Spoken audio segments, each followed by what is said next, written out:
Well, welcome to Yada Yahweh Radio and our Shabbat program. I'm pleased to be with you. We have JB and Kirk with us this evening. Hello, fellas.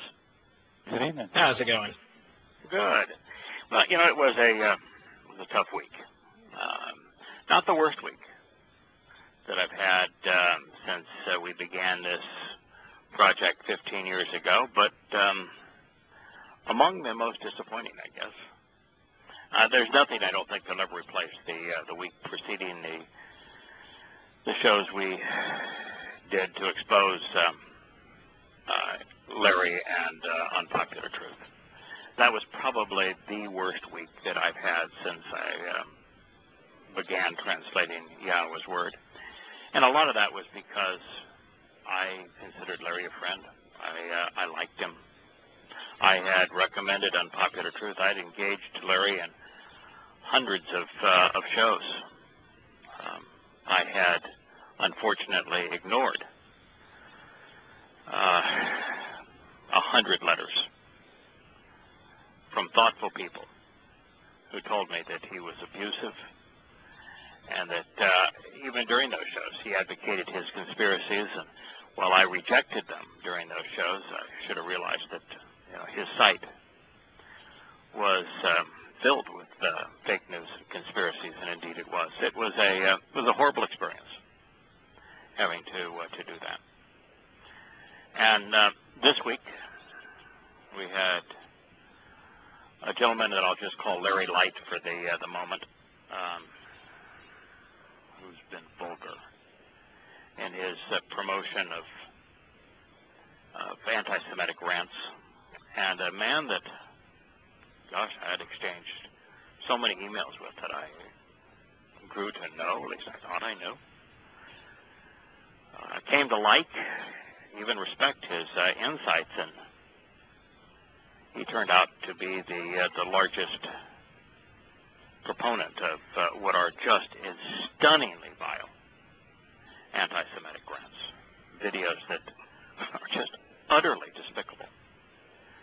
And it's tough to separate from such people. Now, we're going to return to this in a moment, but I want to cover a few items in the news because we haven't touched on the news much recently.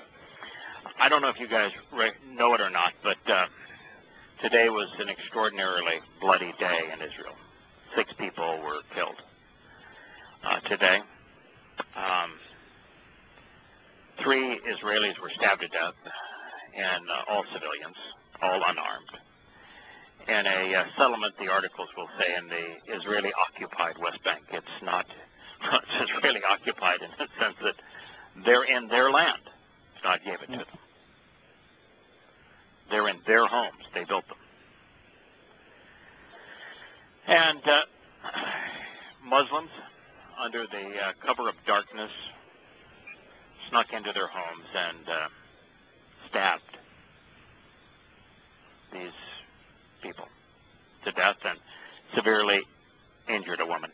Their justification for the violence is that after rioting and shooting from the Temple Mount, and that would be the Jewish Temple Mount, Yahweh's Mount,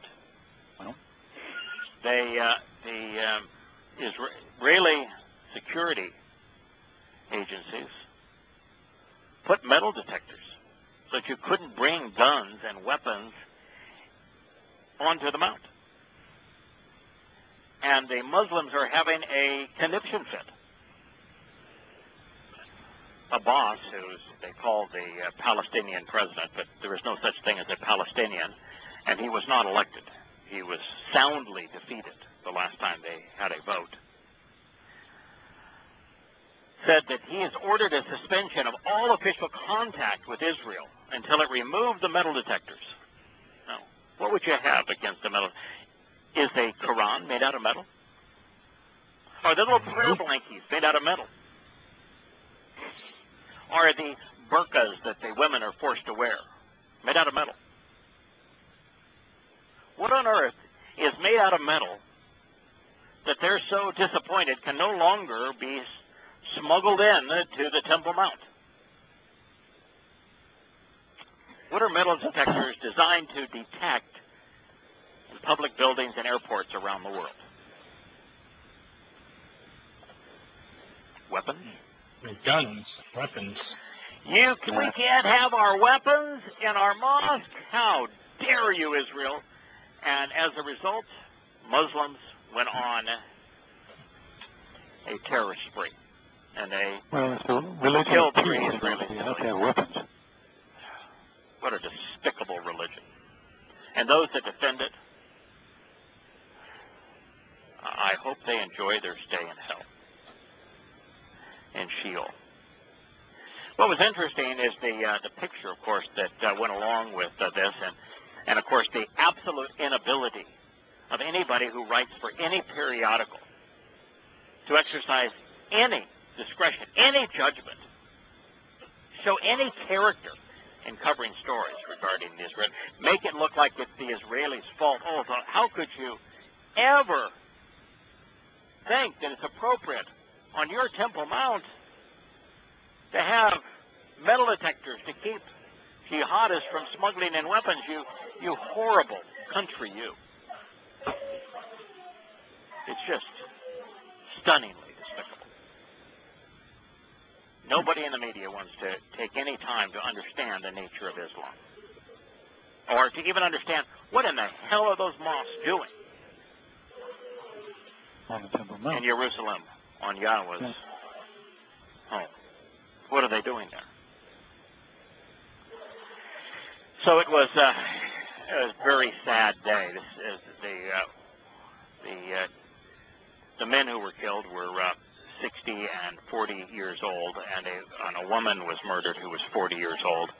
And this Muslim, oh boy, is he a brave and honorable jihadist. He stabbed a 68-year-old woman who has wounds to her back and abdomen. Lovely. Lovely. It's such a lovely religion. Oh, by the way, the picture that corresponded with it, huge picture. It's got a bunch of Islamic jihadists from Hamas. So proud of themselves, they cover their faces in cloths. Wearing black uniforms, all carrying AK-47s. And you know what is between each of these Islamic jihadists? Children. Little children. 5, 6, 7 years old. And you know who's standing behind them? Ugly Muslim women wearing veils. That's what's standing behind them. You know, you look at this stuff, and a picture says 1,000 words. Why would anybody in their right mind support such people, support such a disgusting religion? And yet they do. You know, a number of the anti-Semitic videos, they all had posts after them. And the people making the posts and the content of the videos were all want to say that it's the Jews who were terrorists. They have brought another Holocaust on themselves, and they will deserve this Holocaust because of the way that they're murdering Islamic women and children. They're the real terrorists. God, I tell you, the world is so screwed up. You know, it's a wonder that Yahweh has shown restraint and hasn't wiped out humankind. Because there aren't many worth saving. You know, I noticed the media this week. I haven't been listening to a lot of news, but as I was traveling back and forth to work the news, some of the talk radio people are so defending Muslims going to Europe, and, you know, it's even, I just never even heard it on conservative radio as much as it is now. It's just, is everybody nuts? Yeah, I saw one article that had this woman that was on. She identified herself as a feminist Muslim. That's like a military pacifist. Yeah, that's a military pacifist. Now, Islam is the most degenerate religion ever conceived by humankind in terms of the way that it treats women. Women are property. Women are treated worse than Americans were allowed to treat pets. Worse than we treat cattle. And there is no religion in the history of humankind, no political movement in the history of humankind that has been so demeaning to women. And you've got an idiot out there wearing her little hijab that claims to be a Muslim feminist. God, the world is screwed up. Now, speaking of screwed up, I saw this article, and I was just dumbfounded by it. I'm going to read a little bit of it. It says, the Obama administration pondered deploying armed federal agents to polling places, also U.S. troops, last November to counter any potential cyber attacks targeting the U.S. electric system, according to newly released playback prepared during last year's race. Quote, in almost all potential cases of malicious cyber activity impacting election infrastructure, state, local, tribal, and territorial governments, to include their law enforcement agencies, will have primary jurisdiction to respond. In the event of a significant incident, however, the document said that the federal government was prepared to activate a range of enhanced procedures, including domestic military deployment. Quote, the Department of Defense may support civil authorities in response to cyber incidents based upon a request from a federal agency and direction from the Secretary of Defense or the President, the document said. Holy good God! I mean, nothing says freedom like having the Army at your polling place.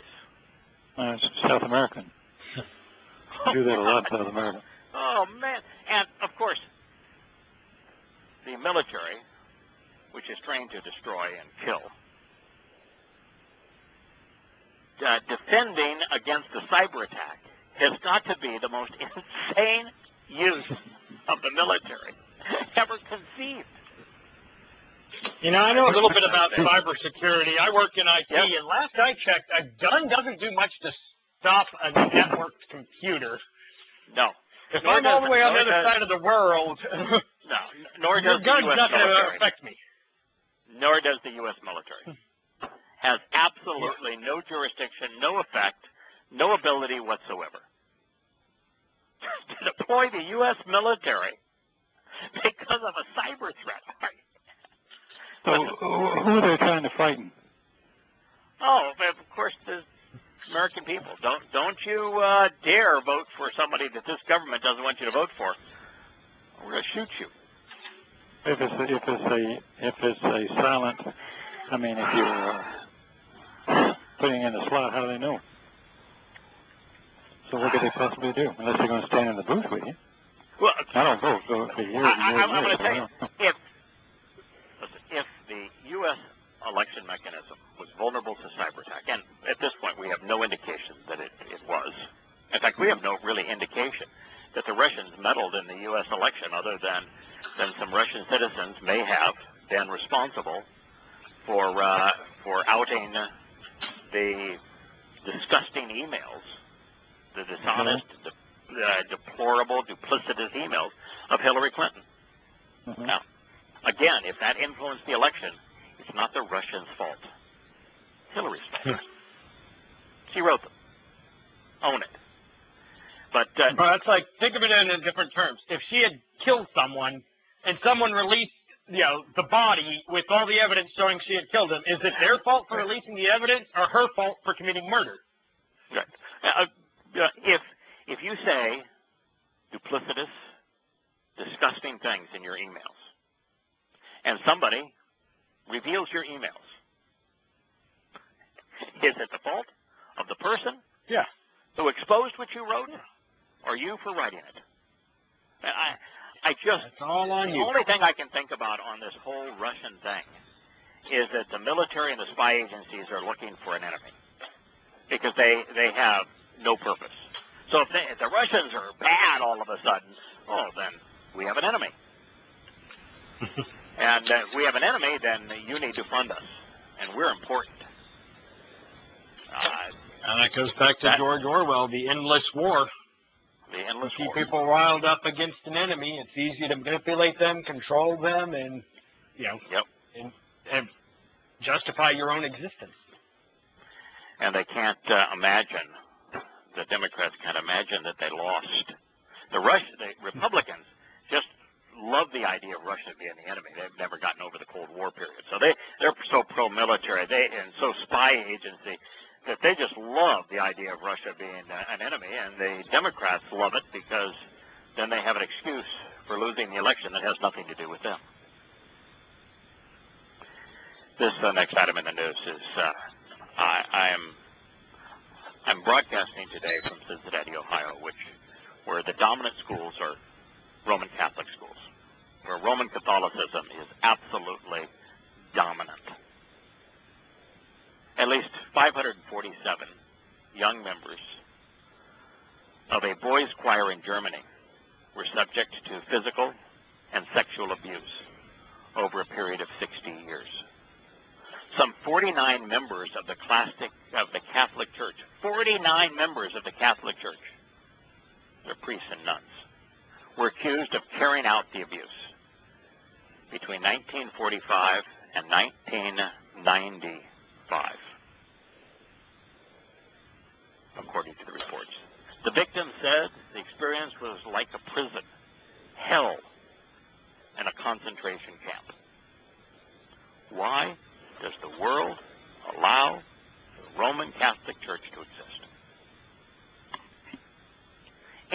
If you were a business and your employees perpetrated such hellish behavior against children, you'd be out of business in a heartbeat, and all of the officers of your company would be put in prison. In prison. If you were any institution other than the God-forsaken Roman Catholic Church, your hierarchy would be in prison, and your institution would be so discredited that no one would donate a dime to it or ever subject their children to it. Another 547 children from the 1945 to 1995 sexually and physically abused by 49 members of the Roman Catholic Church. And guess who the overseer was of this facility?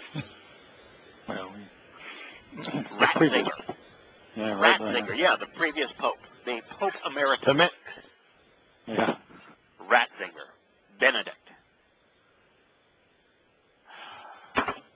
Representatives of the boys' choir and Roman Catholicism have not responded to the report. Presenting his findings, Weber said the investigation found 500 cases of physical abuse and 67 instances of the most despicable forms of sexual abuse. Of the 49 church members who carried out the abuse under what was described as a culture of silence, 9 have been found to have been the perpetrators of the worst sexual abuse. The victims described their experiences at the boarding schools in southern Germany as the worst time of their lives, characterized by fear, violence, and hopelessness. The head of the choir from 1964 to 1994, George Ratzinger, could be blamed for looking the other way and failing to intervene. Mr. Ratzinger, the 93-year-old elder brother of the former Pope Benedict, has denied any knowledge of the alleged abuse. Stunning, huh? The church previously offered to pay the victims a compensation of 5,000 euros. Oh, that's Let's just make it go away. The very fact that they're willing to pay that kind of money tells you that there's validity to the claims. Yeah. If it was all a lie and you knew it was a lie, wouldn't you challenge it? You would, wouldn't you? But it's not a lie. The lie is Roman Catholicism. I received this letter from one of the many people that I CC'd on my correspondence regarding the two individuals not only promoting anti-Semitic videos, but engaged in a despicable rant against those who said they're inappropriate. And I've been doing a lot of soul searching, trying to figure out why this is happening, because it wasn't all that long ago that we had to deal with Larry and unpopular views, and they still haven't gone away. They're as vile and disgusting as ever. And it appears that their legacy lives on. And so I've been doing a lot of soul searching. I'm going to just share one letter that was sent to me. It reads, Dear Craig, I plead guilty for having taken advantage of your clearly expressed reason and evidence to find out about the way. I had written early this week, and when I first was exposed to the horror that was being presented and promoted on family sites, that with people who claim to be part of the covenant. And so I said, something I'm doing is obviously wrong. And I was trying to figure out what it was that I was doing that was causing people to claim to be covenant who clearly are not. Their words demonstrate that they really have no idea what the covenant's all about. I mean, there is no one on earth that could possibly promote these kinds of anti-Semitic rants, just lies against Jews, that could actually be part of a covenant that was formed with Jews, for Jews, by the God of the Jews, in the land of the Jews, and whose terms and conditions are known only to us because of the Jews. That would be insane. Yeah. So I had thought that perhaps the failing here was that I did what neither Yahowah or Yosha had done. If you look at the terms and conditions of the Torah, if you look at the purpose of the Moed Mikre, if you consider the intent of the Torah, it's all discernible. If you search for how to pronounce Yahweh's name, it's all discernible. If you closely examine and carefully consider Yahweh's word, you can come to a very clear, concise understanding of who Yahweh is, what he's offering, what he expects, and how his plan unfolds in our lives. And I went about systematically, first proving that Yahweh exists through prophecy, proving that he inspired the Torah, prophets, and Psalms because of that prophecy. And then systematically went from the creation account, demonstrating its accuracy, to the flood and demonstrating its accuracy, to the establishment of the covenant with Abraham, itemizing each of the conditions and each of the benefits as they were presented by God. And then went through each of the 7 mikra and explained the role they play in facilitating the benefits of the covenant. And I realized that Yahweh didn't do it that way. His truth about these things, the insights that we need to have for understanding, are never truncated. They're never systematized. They're presented in an ocean of millions of words. To find the truth, you've got to work at it. You've got to invest the time. You've got to be willing to do the research. You've got to have an open mind. You've got to have a rational approach. You've got to love Hebrew. You've got to be willing to go where the words lead. And well, I've been at it for 15 years, and I'm still learning. And I devote an enormous amount of time every day to it.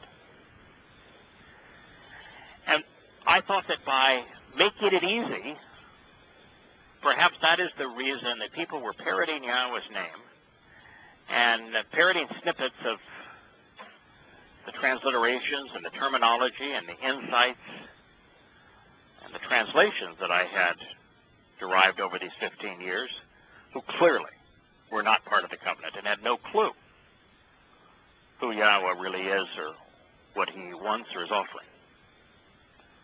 And I thought maybe I just made it too easy. Maybe I made it possible to act upon these things, to parrot these things without ever understanding them, because the person didn't actually engage doing, JB, what you've done, and Kirk, what you've done. Mm-hmm. Which is, Yada Yah and Intro to God and Questioning Paul are just starting points. They're invitations to jump in. They're invitations to go on a voyage of discovery to search Yahweh's Torah, prophets, and Psalms. Look how many times you wrote each one of them. That's right. I mean, I should tell you, it's an ongoing, organic thing. It's the greatest adventure of a lifetime. And so I thought maybe it was that I made it too easy, and therefore people were just parroting things that they didn't understand, and Yahweh and Yosha did not do that. So I thought perhaps that strategy is to blame. And then two things dawned on me. One is, actually three. The first is folks like Jim here that wrote me that letter, and there's more to the letter. Jim used what I had provided as a starting point, as an opportunity to think, to study, to learn. And so did you, Kirk, and so did you, JB, and so did so many others. And so it has indeed benefited those with the right approach, those with the right attitude, those with the right perspective, those with a willingness, a desire to learn. So that can't be a bad thing. The next thing I realized is that, you and I laughed about this earlier today, Kirk. Mm-hmm. I didn't exactly make it easy. No. I would guess that between Questioning Paul, Observations for Our Time, and Introduction to God, and Yada Yah, there's got to be close to 10,000 pages. That's hardly the clip notes. Yeah, that's the short form. Yeah, that's the short form. I think I'll get a pass on, you just summarized the whole thing and made it too easy. So I try as I will. I don't think I can bear that blame. Yeah, I don't. And it's not an easy read. And every time somebody has asked me for the short version, I've refused to give it to them. Mm-hmm. So I said, well, I guess that's not it either. Then it dawned on me. Almost all of these really faux individuals, these souls that are citing Yahweh's name and claiming to be covenant, whose words prove that they do not know him and are clearly not part of his family, that they came to see these things in social media, and not just in any form of social media. Many of them were negatively influenced and misled at unpopular truth. What they saw was words and ideas and translations out of context, placed within a sea of lies supporting fake news and conspiracy theories. And in a sea of fake news and conspiracy theories, snippets of truth out of context are absolutely capable of misleading. And that's where we got. That's the source of this problem, is that too many people were influenced by unpopular truth and by other Facebook, social media sites, where little snippets of information are presented, always out of context, and surrounded by some of the most absurd lies. And while I could say that's not my fault, I am to blame. One of the worst mistakes of my life was failing to act against Larry and Unpopular Truth. I let my friendship,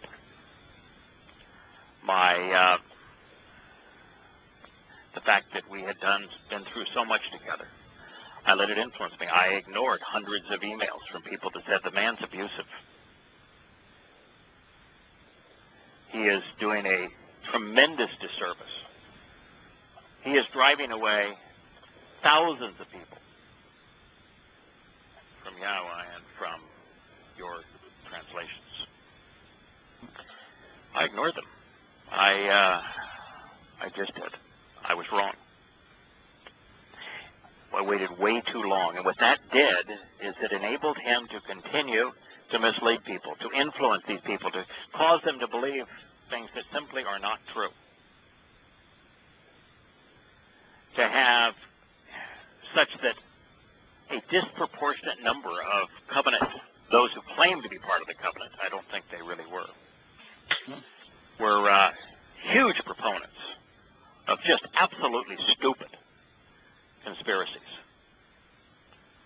And I was wondering, how is it possible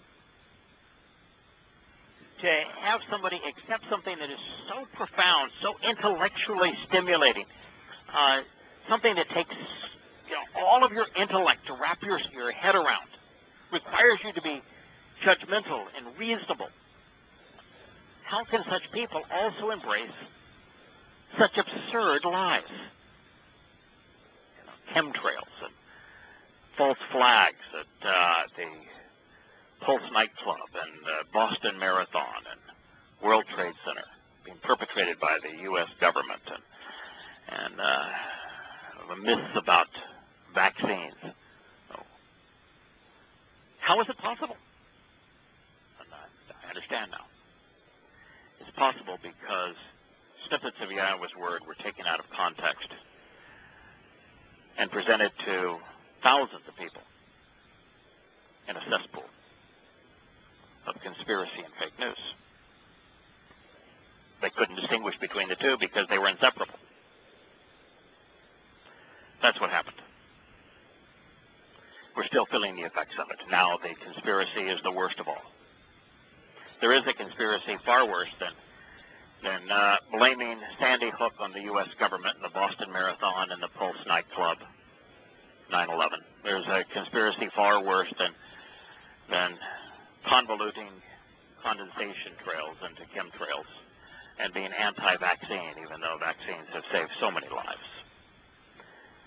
And that is the conspiracy that is being promoted now, which is anti-Semitic, anti-Zionist, anti-Jew, anti-Israel.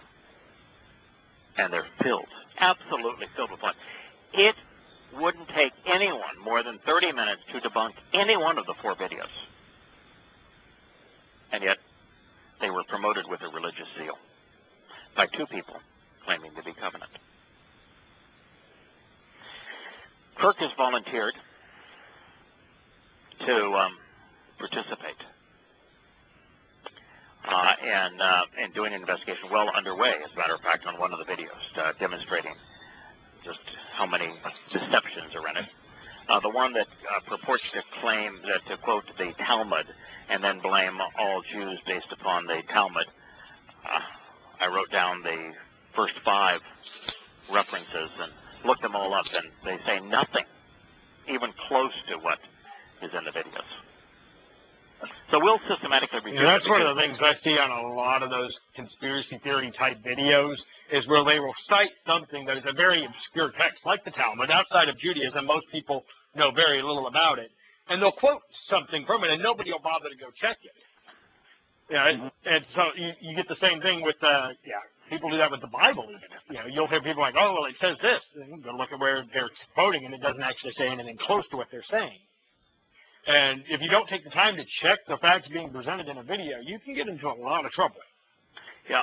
There has been that is correct. There have been a lot of people who have written me over the past few years, saying that they're uncomfortable. They think the problem is with the written word, and that the written word, because you don't have tone and you can't hear the person speaking, that the written word is the problem.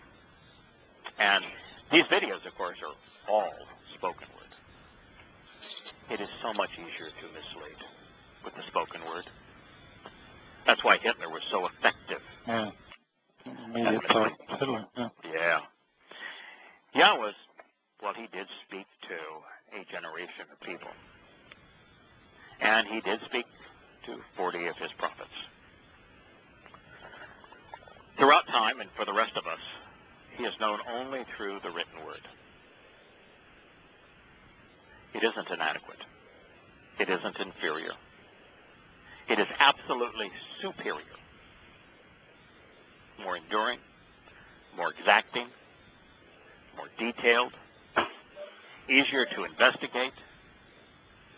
There's one of the reasons that a lot of these idiots on these videos don't want to write anything down, because it's way too easy to copy and paste what they wrote and then set the truth right next to it. Much harder to have to listen to what they say, type it up, then tell you when it was presented in this video, and then go from there. So they just spew their poison on these videos. And we had members who claimed, people who claimed to be part of the covenant, that were promoting these with religious zeal. And you think of, how could you do that? Why wouldn't you do some investigation? And then I read the posts that were underneath it. Man, these were written by neo-Nazis and the most absurd, disgusting, vile people you'd ever want to meet. And you'd think that before you'd claim to be part of the covenant and promote this as if it was true, you'd read who you've gone to bed with, who you're in league with, who agrees with you. So that's one of those things. Even if I agreed with what was in the video, I would not post anything related to that video based on the comments. Correct. Yeah, that's one of the things. Even if I agreed with the video, I don't want to be associated with those people. And to agree with the video, you have to be ignorant and irrational. I don't want them to even be anywhere close to us. You know. We're going to in a moment here. I want to finish Jim's letter, and then we're going to talk briefly here with Lisa, and then we're going to turn to chapter 9, because what we're going to do is Lisa has volunteered to do an investigation on the myth that has been promoted by one individual, and these two individuals are now nameless, and they're nameless primarily. We're not nameless on observations today. You're welcome to listen to it. I would encourage you to listen to it. They're nameless tonight only because JB has had one of these individuals into his home. And he, even more than me, and I was stunned when I went to this individual's Facebook site, when I saw what he was advocating with my own eyes. I could not believe that this person was doing this. But until JB has the opportunity to go to his site and see what he has posted, and then we'll not mention his name.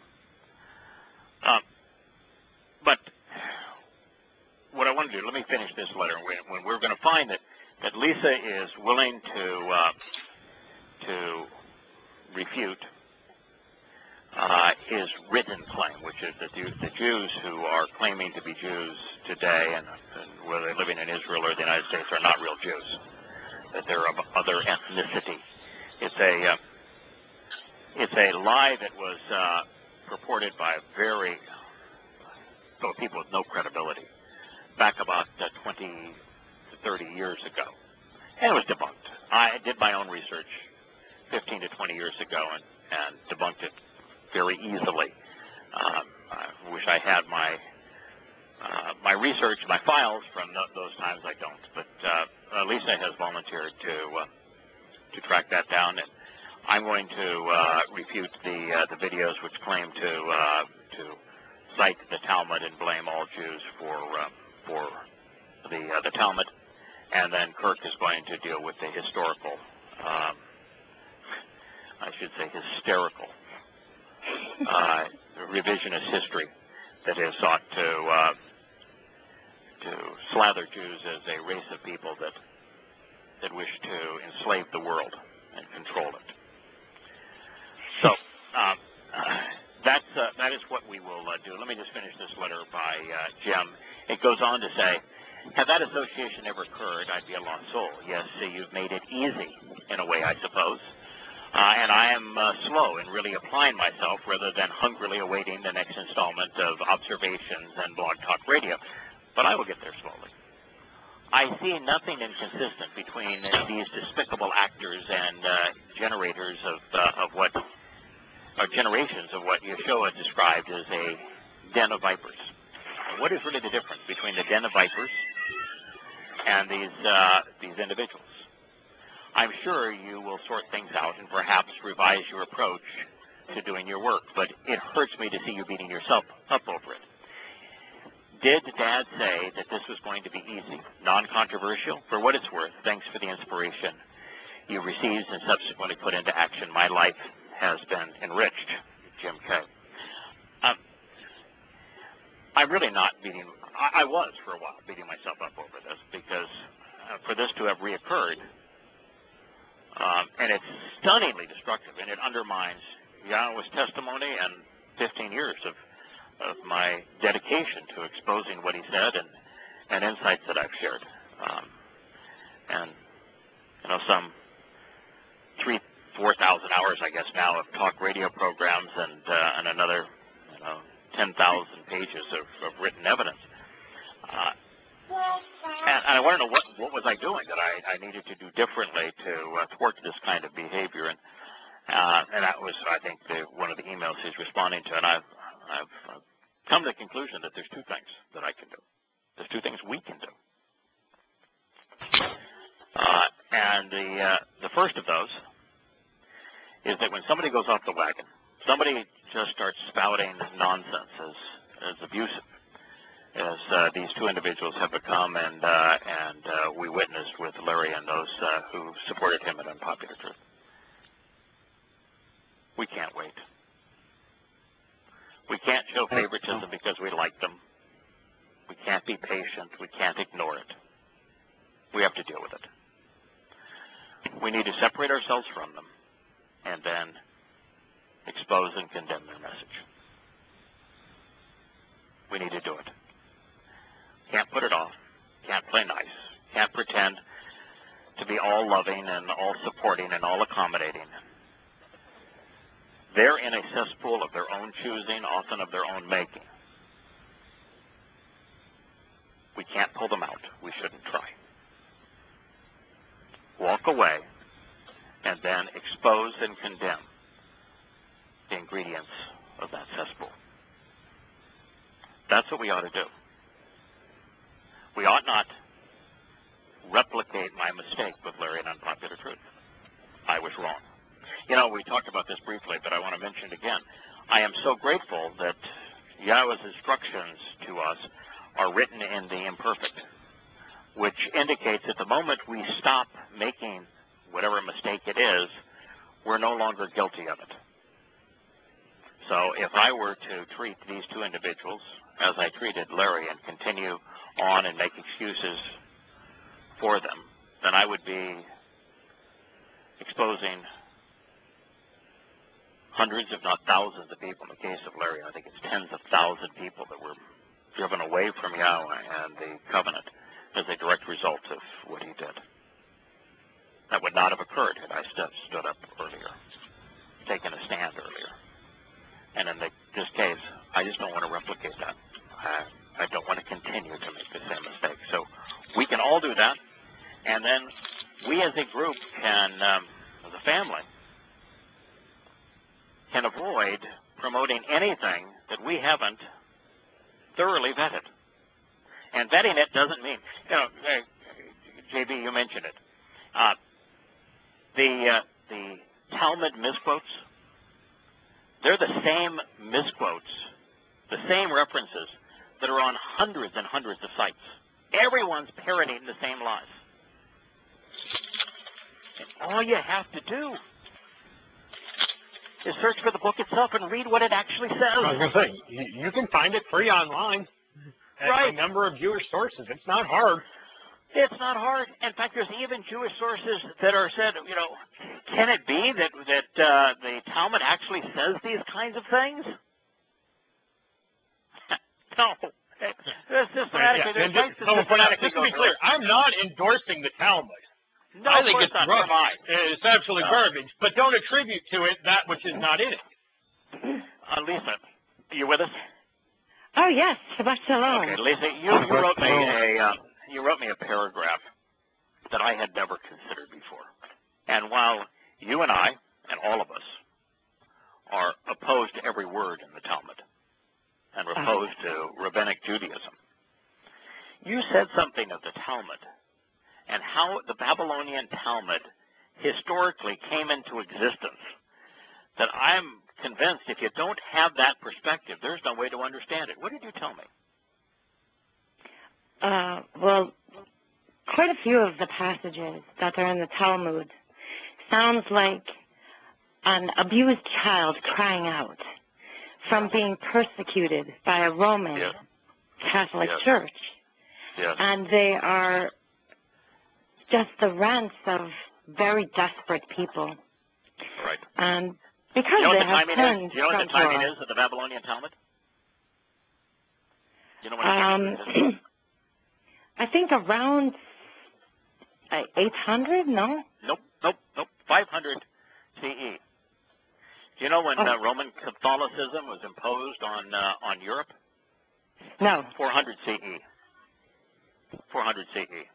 The Babylonian Talmud is absolutely and unequivocally abused children crying out against the persecution of Roman Catholicism.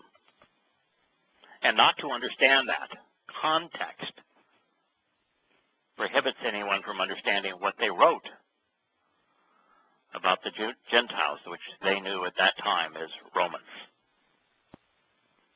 Well, the clue was that Yahweh speaks about, and I will hand you over to those who hate you. Correct, the Romans and Roman Catholic. Roman Catholics do the same. Roman Catholic children will walk up to a Jew and say, Jew killer. Yes. As if they're so stupid that they don't know that their I've experienced that the myself, Romans actually. are the ones that crucified a Jew. Yeah. That their Jesus, who's actually Yosha, was, is, always will be Jewish. And those that killed his body were Romans, not Jews. It is despicable. And yes, indeed. You know, and it is very upside down because I learned the hard way in first grade that we, Jews, killed Christ. And it was in a very vile way.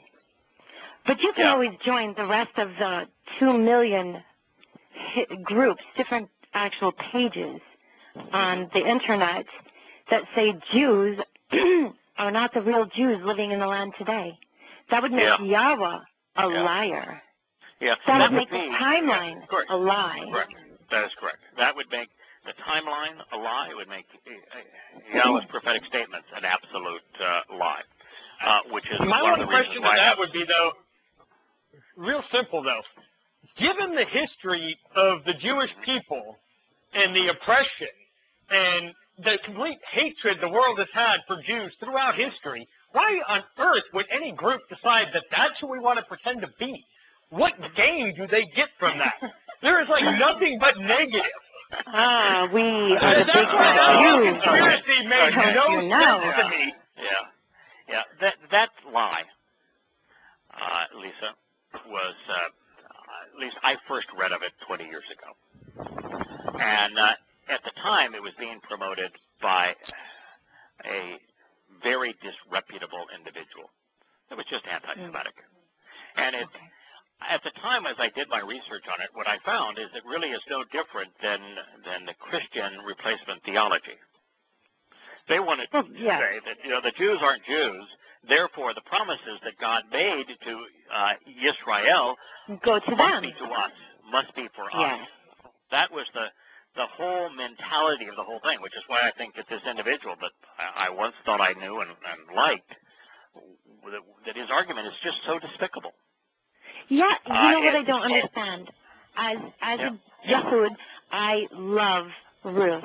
She's one of my favorite women in all of Torah. I love me some Ruth. She came in and taught the Jews more about Torah, and she was from another nation. I love Ruth, but don't pretend to be Ruth and try to steal an inheritance. This inheritance that Yahweh gave is for all people. And if you want to be a Ruth, graft in. Right. Graft in. Graft But into graft the into Ruth. what? Graft into Yisrael. Yes. The covenant Yes. is with To Yahowah, Zion. who is Yisrael. If Yes. you want to be part of the covenant, you better love Yisrael. You better love Zion. You'd better love Jews. If you do not, Your brother. you're kidding yourself. Love your brother. Because the covenant was created by and for Jews.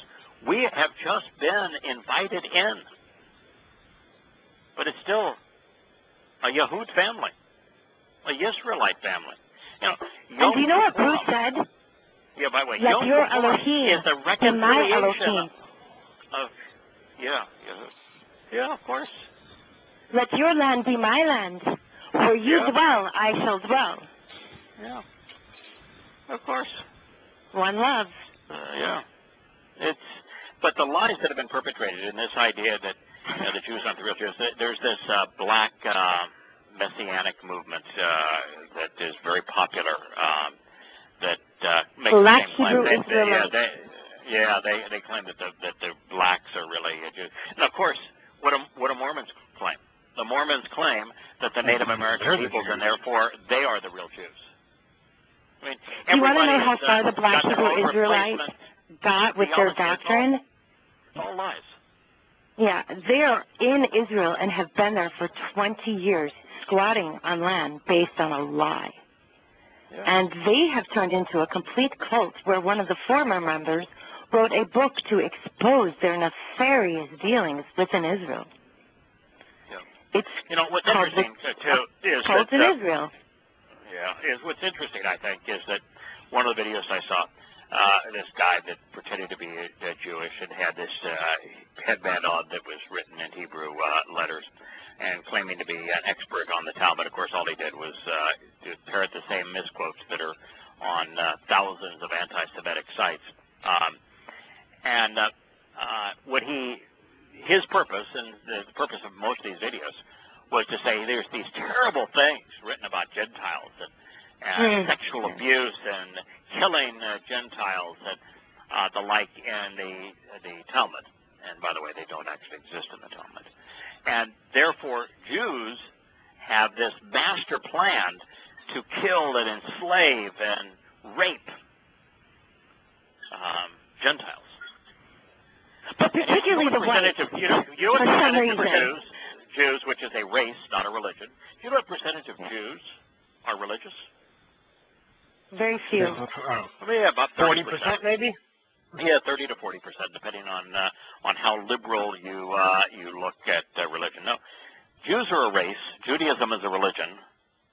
Wait, is that in America? Relatively Are few those the Jews. numbers in America or in Israel? I think it's even fewer in America. Okay. But worldwide, somewhere between 30 and 40% of Jews are secular humanists. No, excuse me. 30 to 40% of Jews are religious. 60 to 70% are secular humanists. Worldwide, probably more so in America. Now, also, the extrapolation is therefore that they make that these Zionists, are part and parcel of this Talmud conspiracy to kill and rape and enslave Gentiles, none of which is actually in the Talmud, and they ignore the fact that the Zionists are almost never rabbinical Jews. In fact, none of the Shahs, the halak, the fundamentalist Orthodox Jews in Israel, are Zionists. None. Zionism is a political movement today, and it's promoted by socialist secular humanists, by rabbinic Judaism. And they ignore that. It's a breach of logic that underpins this entire presentation. Moreover, Yahweh was the author of Zionism, and the purpose of Zionism hasn't been control of the world. Jews have never gone off and attacked other countries. Jews aren't looking for world domination. Zionism exists for the Jews to have access to their home, Israel. That's all it exists for. It's never been a political or economic plan to control the world or to demean, enslave, kill, or rape Gentiles. It's just stunning to me that people are so easily fooled, and that people that claim to be part of the covenant would promote that kind of rubbish. Can I ask a question? Yeah. People who promote this stuff, yeah. Normally if you say political leaders or religious leaders, you say money, sex, power. What's the motive for the Facebook crowd or people like that promoting these films? I know there's somebody selling the film to somebody, but what is it? What's the with Larry, the appeal was self-aggrandizement. he was empowered. He became king of his own personal fiefdom, and it was his means to control, to influence. And if somebody wants to promote these despicable conspiracies, the idiotic conspiracies, they want to go make a fool of themselves. Not in their interest, not in anyone's interest that listens to them. Stupid thing to do, but go off and do it. But find your own audience. Don't take advantage of the one that has been drawn in because of my translations and insights. These programs and books. Find your own audience. And if you want to deceive people, that's stupid. It's immoral. But do so to your own group. And if you want to have credibility, presenting that which has no credibility, don't try to usurp Yahweh's or my credibility by using the names, ideas, terminology, and translations found only in my books. Don't do it. It's just wrong. But if somebody, as you say, there's millions of sites promoting anti-Jew, anti-Israel slander. I don't go to them. I don't expose them. I don't condemn them. I don't care about them. They're meaningless to me. But it is meaningful to me when somebody uses names and terms and translations that are those that I've derived, and tries to mislead the audience that has come because of what we've done on these shows and in those books. Yeah. That's a serious problem. So anything I know, Lisa, that I want to make a couple of points here. You did not write me on this, did you? No. As a matter of fact, the first person that wrote me and the second person both asked to remain anonymous. Neither of them, of the people that brought this to my attention, were participants in it. They weren't advocates for or advocates against. They did not mention who the participants were on either side. They didn't even state the issue. And you absolutely were not the one who conveyed this to me, nor did Dee convey it to me. No, but I you finally did heard from remove Dee after I wrote Dee a series of 3 letters before I got her to respond. And her response initially was, "I tried to keep you out of it. I just could not imagine you having to endure this again. I tried to keep you out of it." When I wrote you, CC'd you a number of times, and it wasn't until today that I finally heard from you. So for those this morning, yes, the laptop was in for repair. Yeah. Still so having for those tech that problems. getting their jollies by demeaning you, like one of these individuals compared you to a glass of urine. Oh yes. Yeah. that I've been called disgusting, worse. yeah, that disgusting human being. I don't have a problem mentioning his name. That's Dan Benson. He's the former military fellow from the UK that was in Baghdad, whose hugely edited letter removing his foul language and his inability to speak effectively, I shared, and subsequently has become Larry Light. The other individual, I'll leave his name unspoken until a future show, although it is said on the observation show. But to write that kind of thing about a woman is inexcusable. To write that kind of thing about a woman who happens to be part of Yahweh's chosen is despicable. This whole thing came up because this particular individual condemned Dee, as I have learned, of singing a song that mentions Yisrael to her children. The Shema. Of all things, name. it's in the Torah. Yeah, Shema. Jews die singing this song. They do. Yeah, listen. That's right. And he condemned her for singing it to his children. That's how this all began. So I want them to know that since you seem to be the object of their hatred, that you had nothing to do with this. Although, to your credit, I guess you were the first person to see their videos that they posted and said, "Oh, this is really wrong." Yes. And but you did not bring it to my attention. I didn't. No, I promptly removed them from the group and dealt with it. That's what you do. And you move forward. And that's what we must do. We must disassociate from those who say these kinds of things.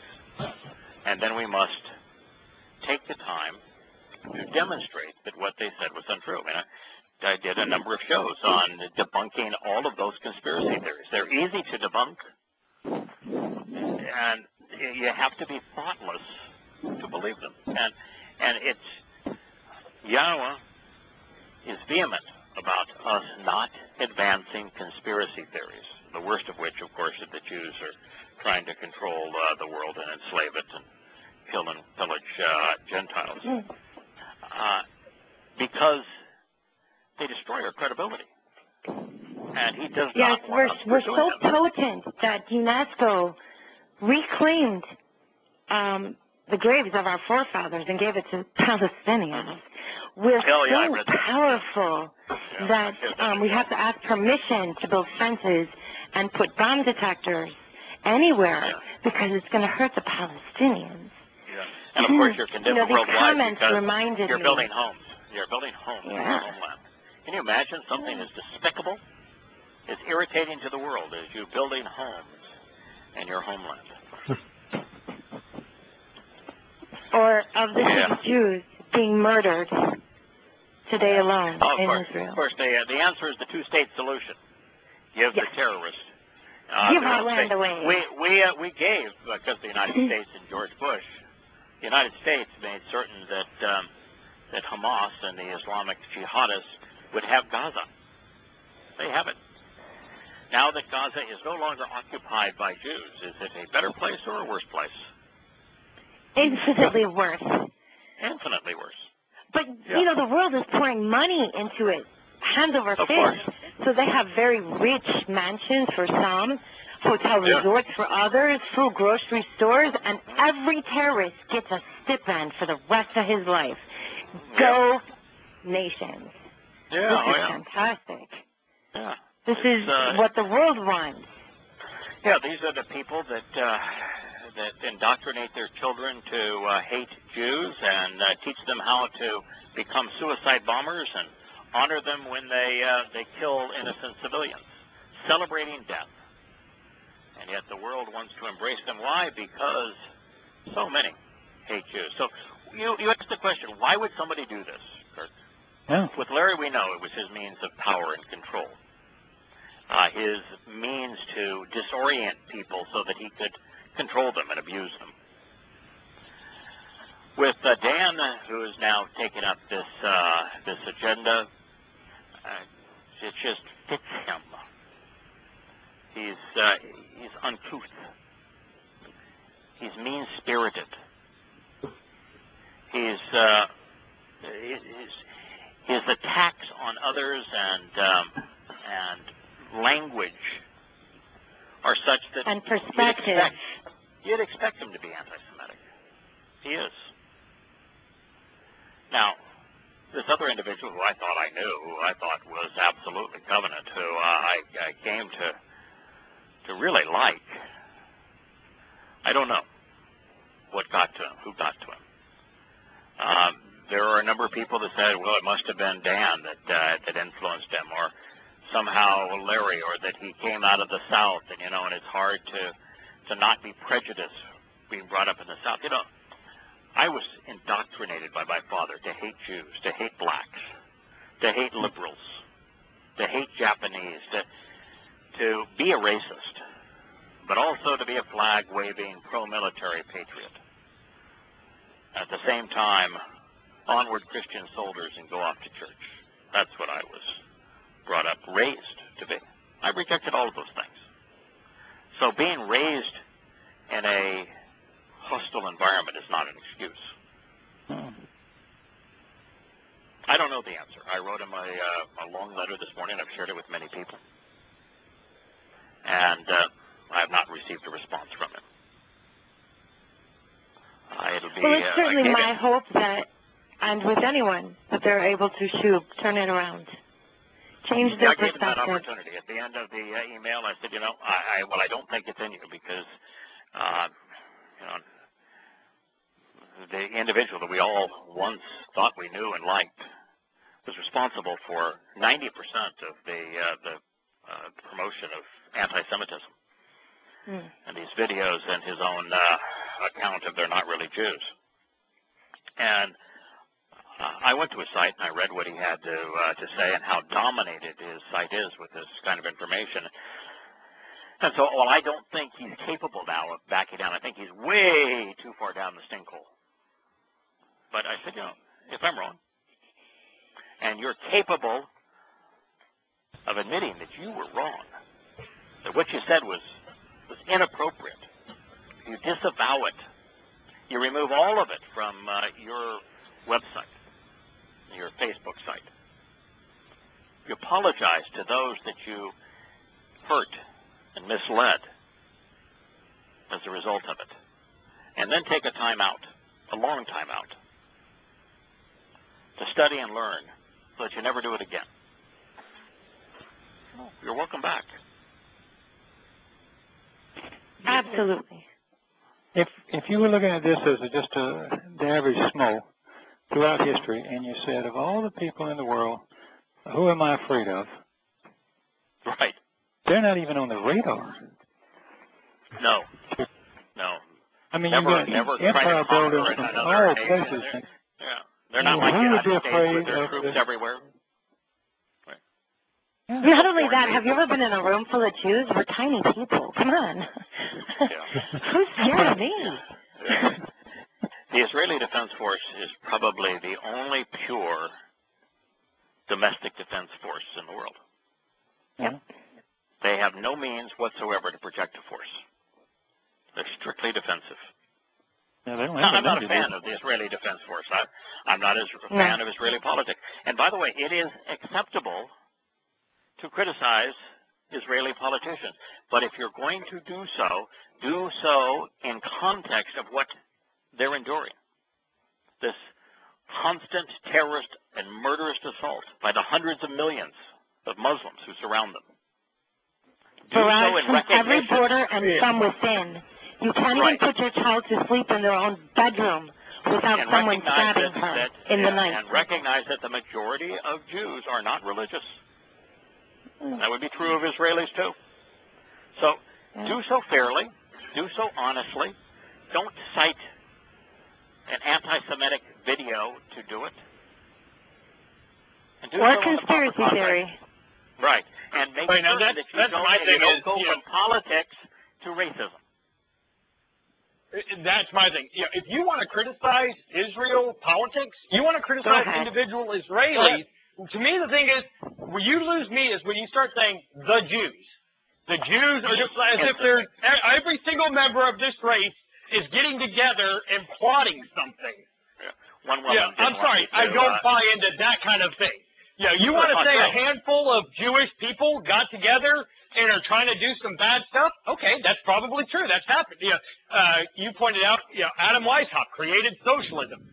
Yeah, Jewish people have been responsible for many bad things. That does not make the Jewish race bad. That does not make all Jews part of a conspiracy. And that's where people lose me. And mind you, overwhelmingly so, the vast preponderance of the most evil people on the planet have not been advocates of Judaism. Even Adam Weishaupt was not an advocate of Judaism. No. His race is absolutely irrelevant to his position. Absolutely irrelevant. Chaim Weizmann that wanted Great Britain to honor him saving them with a homeland for his people was not religious. So, I have no Shlomo Fan, who made up this whole book about garbage.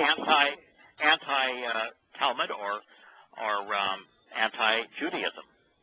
But if you're going to do it... Well, if you want to say a group of rabbis got together and created the Talmud and created a religion against God, that's true. It happened. But the entire Jewish race is not responsible for that. They were duped by it. Put it in the context of what the Roman Catholic Church was doing to them. Put it in the context of time and history. And then if you want to refute it, do what I did at Prophet of Doom or Questioning Paul. Comprehensively, systematically, chronologically, present copiously documented evidence of what's in their writings and compare it to either other things they said, actual history, or the word of Yahowah. Do it comprehensively, systematically, honestly, intelligently, rationally. And if you can't do that, if you're not willing to invest the time, and by the way, criticizing the Talmud in that way would require 10 times the effort, 10 times the effort that I invest in either Questioning Paul or Prophet of Doom. And I have probably 5 years of my life invested in refuting Paul's letters and the Quran. And to go through the Talmud and the Mishnah would take years upon years upon years. But even if you just limited it to the Talmud and forgot about the Mishnah, which would be a mistake. Oh, okay. You would have to be, first of all, you have to be stunningly bright because the arguments, while corrupt, are vastly superior to those that Paul presented. The intellect on display is vastly superior to that of Paul and infinitely superior to that of Muhammad. Yes. Criticizing the Talmud is the difference is that refuting Islam and calling Christianity is child's play compared to refuting the Talmud. Now, that does not mean that the Talmud isn't evil. It's just evil perpetrated at a much higher intellectual level. And so, if you want to expose it and condemn it, have at it. But you better devote years to it. And you better be accurate, and don't ever try to do it by posting someone's ridiculous anti-Semitic video. It's inexcusable. And that's what these two individuals did.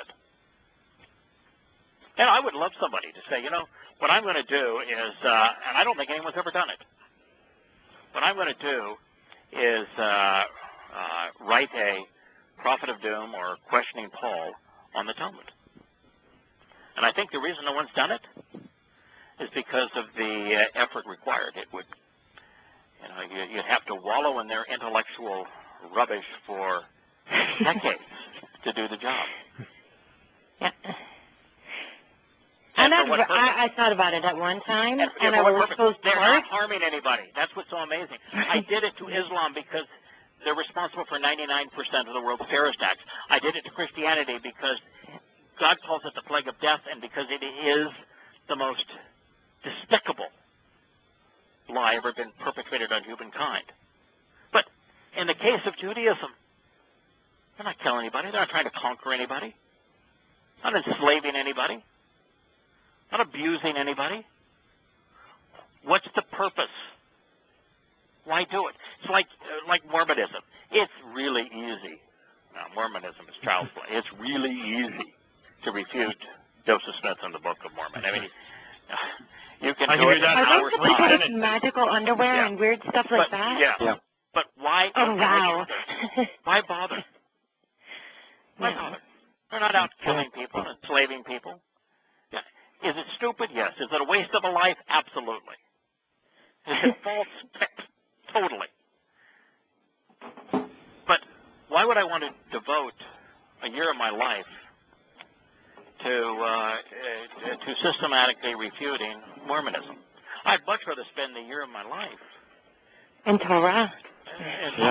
Coming to know more about Yahowah. Now, that said, Christianity has so negatively influenced people's perspective on the Torah that you have to deal with it if you want to promote the Torah. That's why Yahowah does. Islam has had such a negative influence on Yahowah's people and nation and message, and it's been so effective at corrupting it and replacing his path to life with a plan of death that you have to deal with it. If you're going to present Torah, you have to deal with Islam and Christianity.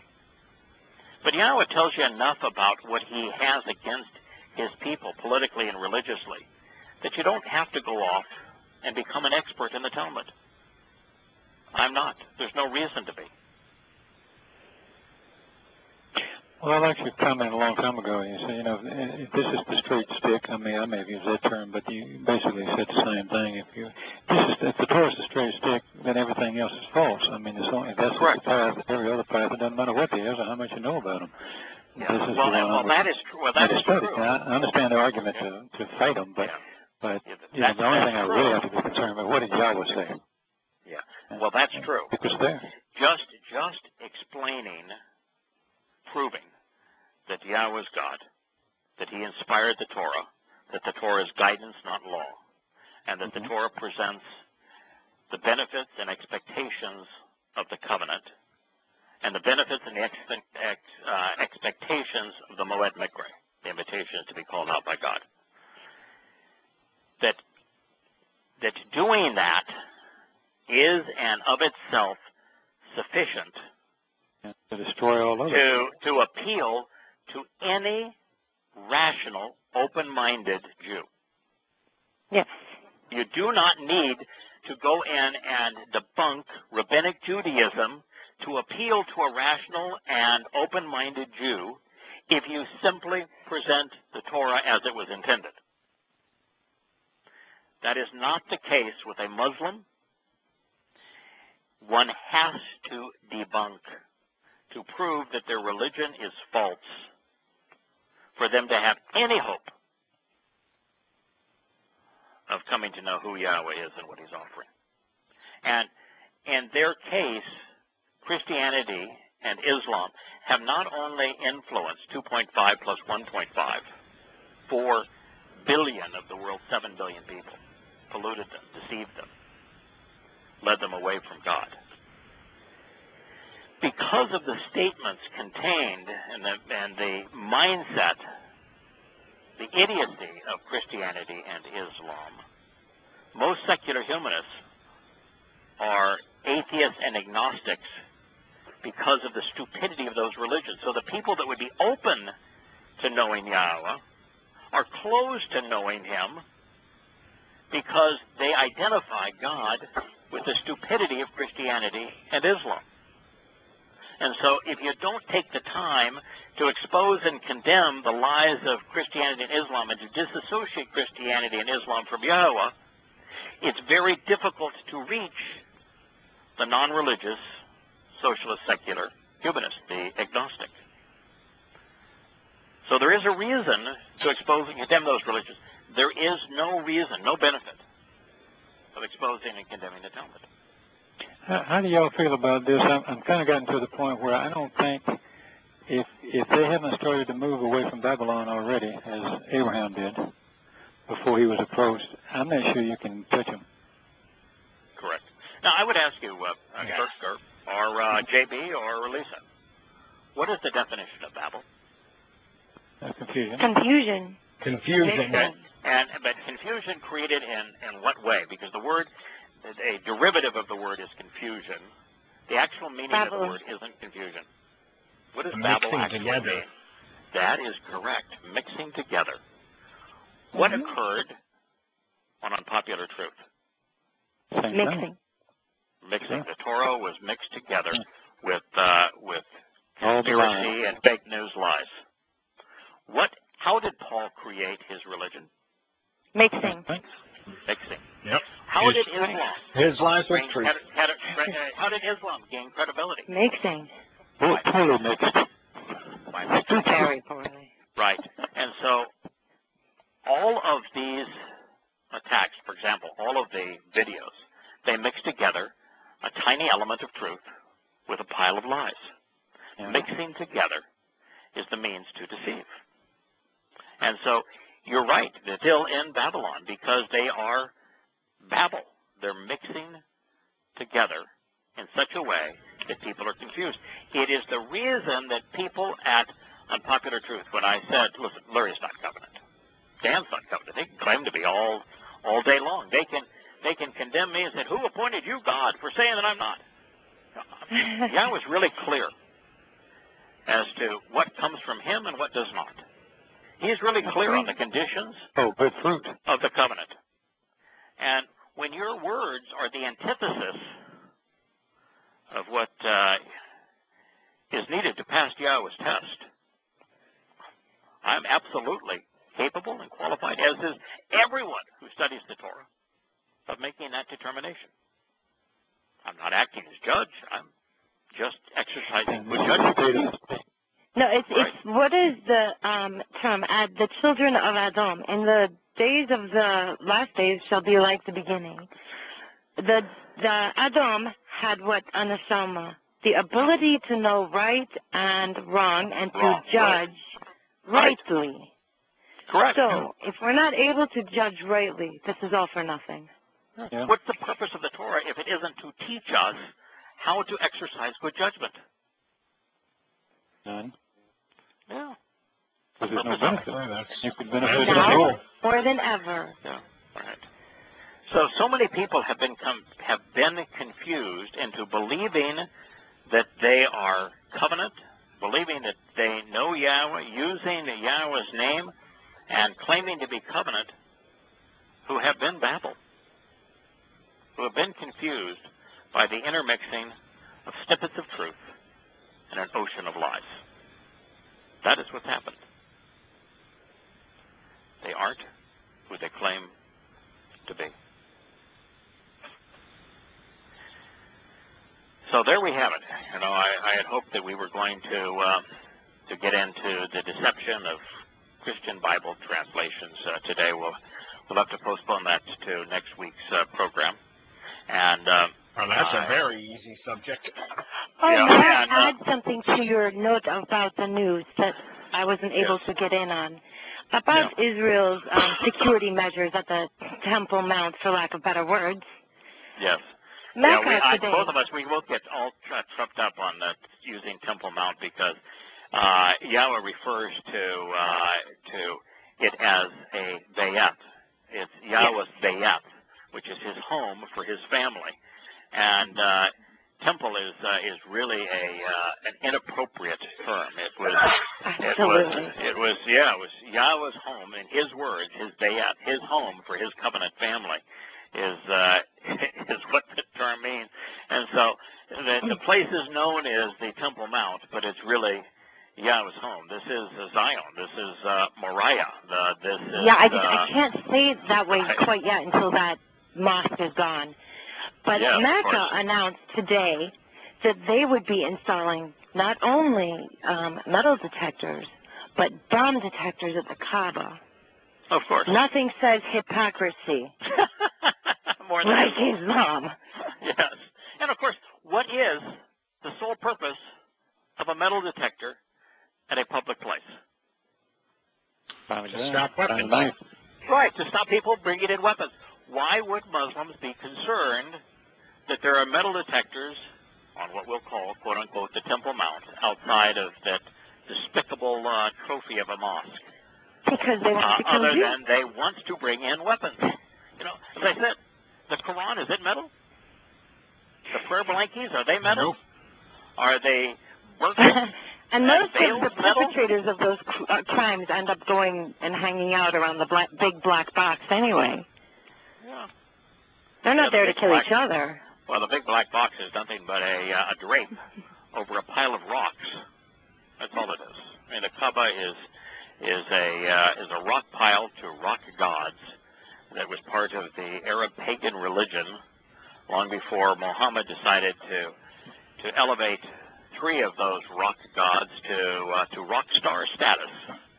And that's the truth. Every one of the 5 pillars of Islam existed long before Muhammad conceived the religion. Oh, yeah. And there are pagan practices of his ancestors, and every aspect of it is pagan, as is that rock pile to rock gods, no matter how pretty the black drape is over the blackness of the black stone that is purported to be the demonic god of Islam. Of course, that God, every aspect of that God's nature, his desire, his message, is identical with the way Hasatan is presented in the Torah, prophets, and Psalms. Amazing. It is amazing. It's all the way to the point that Satan's name, halal, is the equivalent of what is good and pure in Islam. Like a halal market presents good Islamic food, and it's Satan's name. Yeah, I'm surrounded by it everywhere here, close in Michigan, where I live close to Yes, Zabornistan. oh gosh, yes.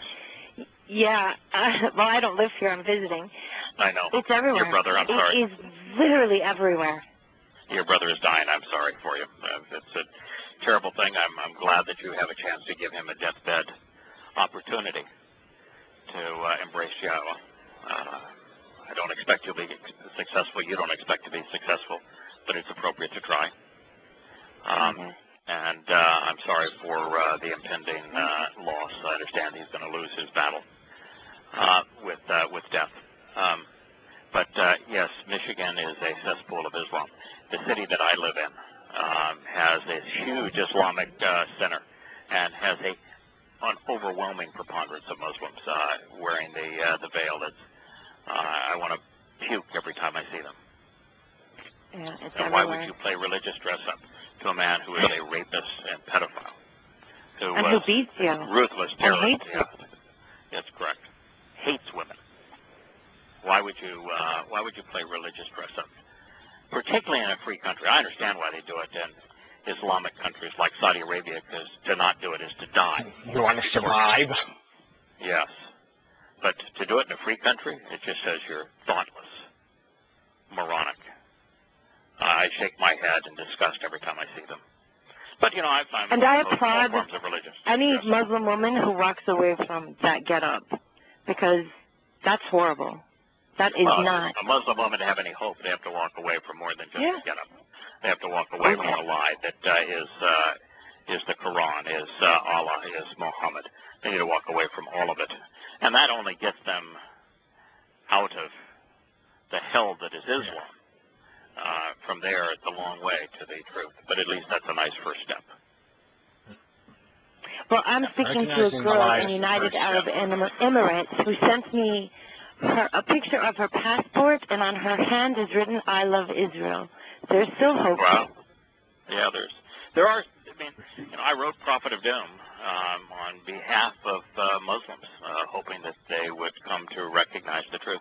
You know, my wife today wanted me to go see a movie called The Big Stick, which is supposed to be a comedy written by Ray Romano about a non-Muslim marrying into an Islamic family. I don't see the humor in that.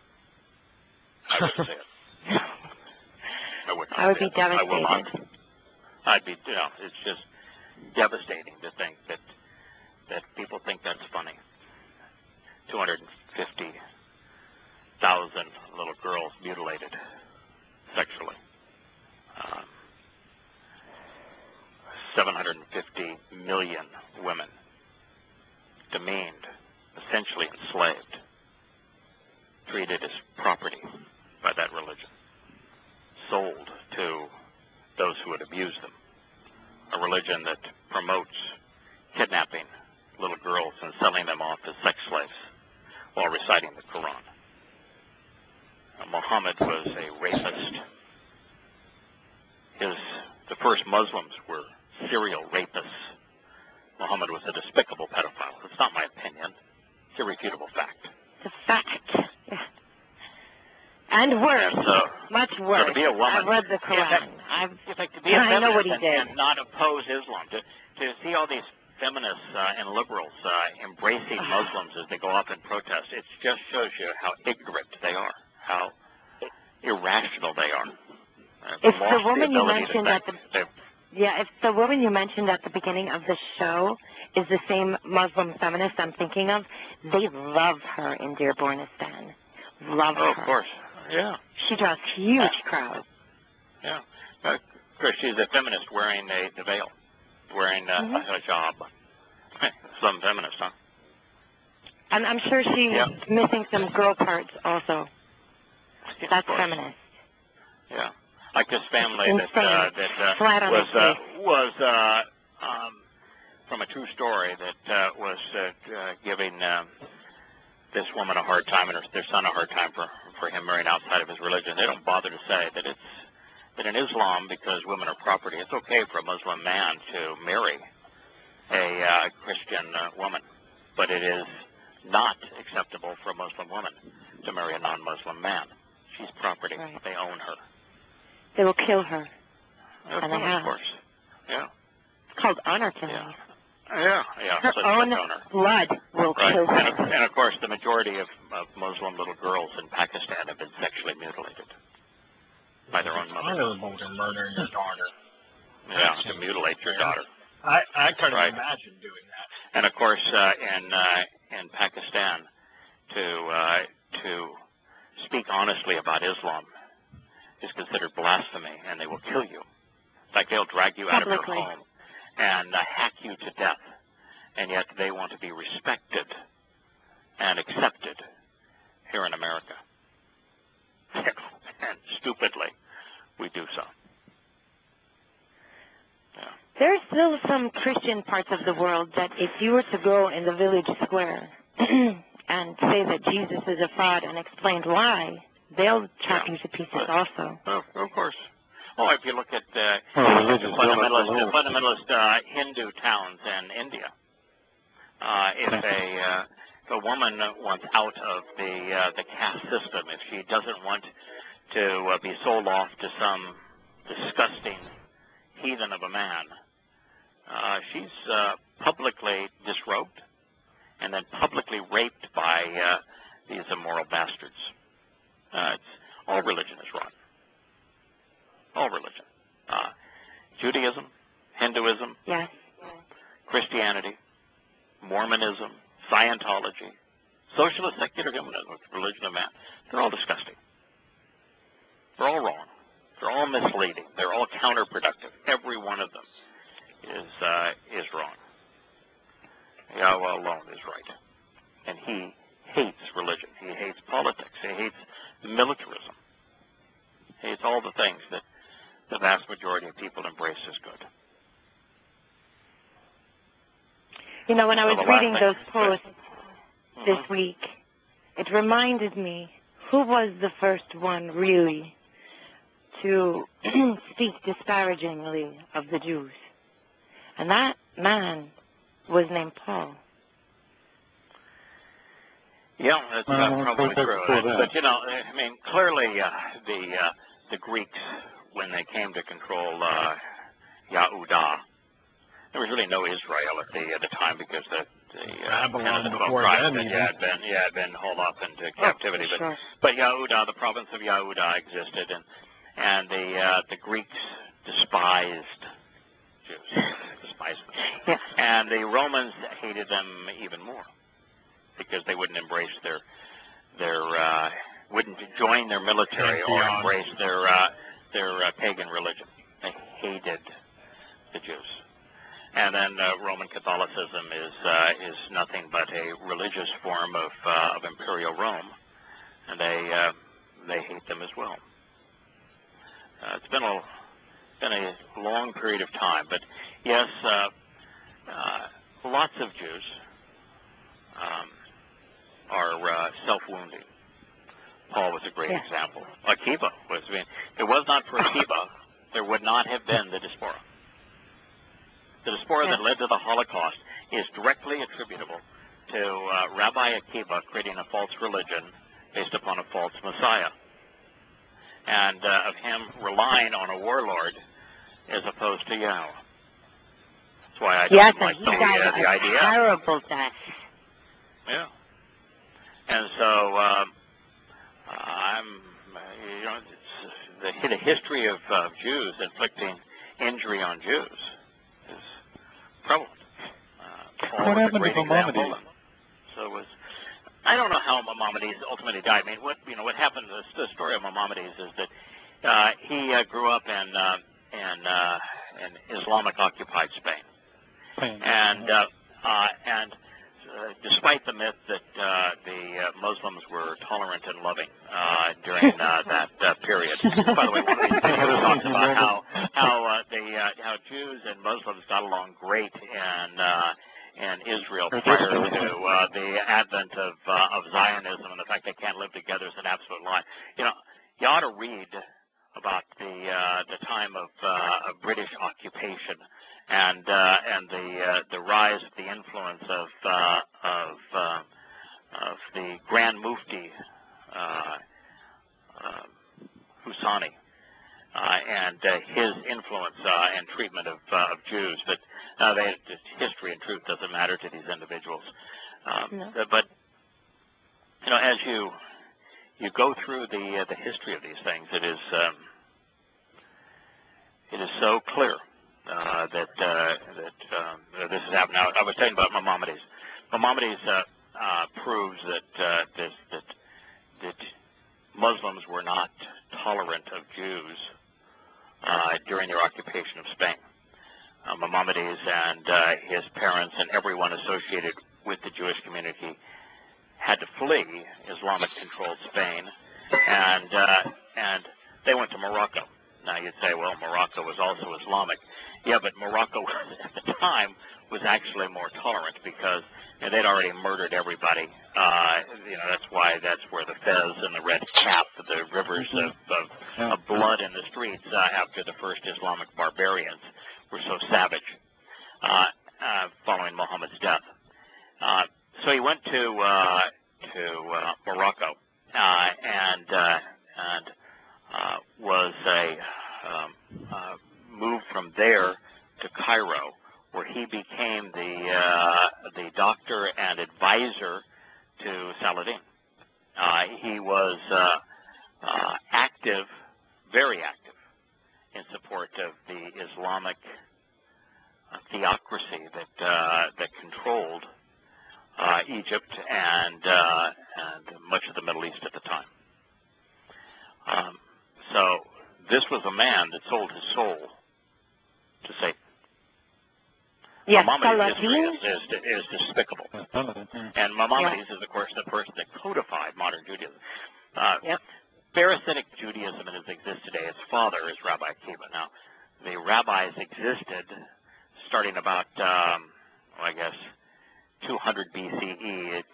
What became Rabbinic Judaism ultimately was conceived during the split under the Greek control, the Ptolemaic influence over Israel, where one side still clung to the idea that Yahweh had established the Lowy, misnamed Levites, as priests, and another group rose that says, no, we're smarter than God, and we're going to have people called exalted rabbis in charge, and we're going to decide who's in charge, and it's not going to have anything to do with them being a part of the tribe of Levites. And so that's the birthplace of it, is back then. And it had evolved to there were three principal warring groups, fighting groups at the time of Yosha in the first century. The Essenes, the Sadducees, and the Pharisees. It was Rabbi Akiba, 33, that ended the rivalry between the three groups. And of course, the Essenes were essentially destroyed by the Romans, and they were wiped out.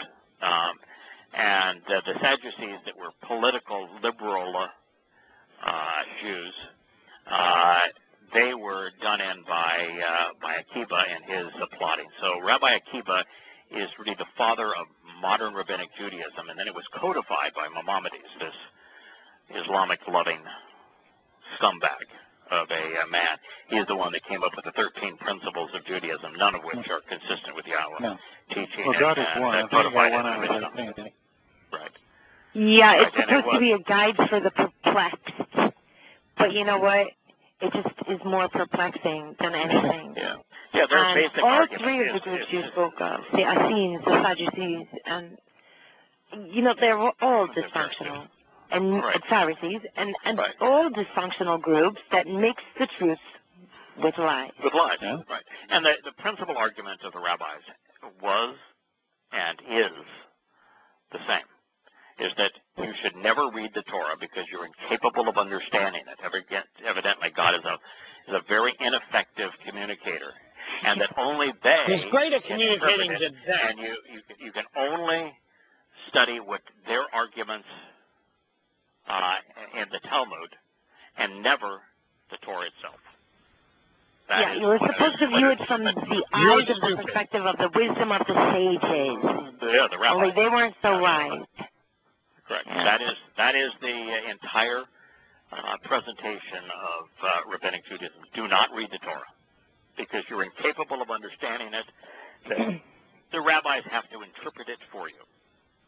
And most of all, do not read the Anya, or your hand will fall off. Don't you know?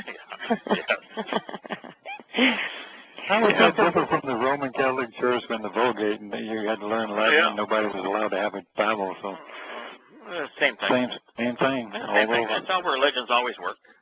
Yeah. You know, why is it in Islam and Islamic countries that if you speak honestly of who Muhammad was and how Islam was conceived, they kill you. Yeah. You know, why is it that they only recite the Quran and have no concept that the Quran is hadith?